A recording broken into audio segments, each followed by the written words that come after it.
morning, Chloe. It is Thursday, November 7th, 2013, which is, again, a prime number. I like prime numbers. Not really sure why, but I do a lot. Okay, Chloe, let's talk MP3. Let's talk MP3. Take yourself back 1 week ago and remember this diagram with the sine wave and the bit depth and the sample rate and the dB changes. I think after that scientific evidence, we can agree that MP3 is a lesser form of recorded music. So imagine yourself... Ooh, the coffee's done. I love it when the coffee's done. It's an Iron Man kind of day, Chloe. Oh, gosh.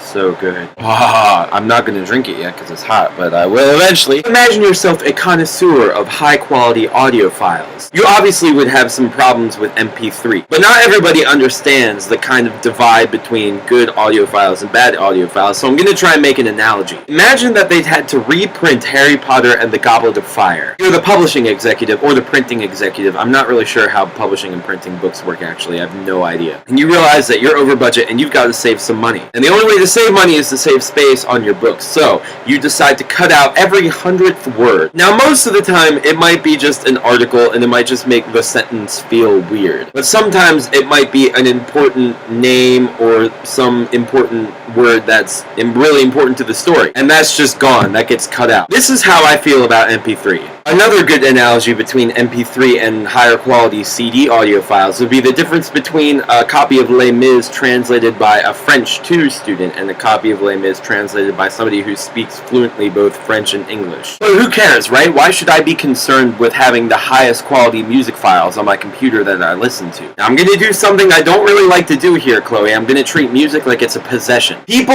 are concerned with having high quality things. It's why we have designer clothing and fine wines. Now, I'm not saying wanting high quality possessions is a good thing or a bad thing. That's something I'm still exploring for myself. But if we're concerned with having high quality things, I don't think music files should be an exception. And I understand that many people who can afford CD quality music files are the people who are buying CDs. Now, there are times when MP3 is useful, especially for me. When I make a song, I put it out in MP3 because on SoundCloud I have a limited amount of space. So of course I want to have smaller files so I can put more songs up. And the same thing with fitting a number of songs on your iPod, your iPad, even your computer. But there's a great quote somewhere in this book, I can't find it right now, that says basically that the goal of recording and mixing and mastering music is to make it sound like the live performance. And I think that any file of music that reduces a song to less than the quality of its live performance is doing the artist as well as ourselves a profound disservice. You may not be able to hear the difference, but I know that you'll feel it. So there you go, Chloe. You now know one more thing about audio engineering, which is always nice. Everybody loves to learn things. So,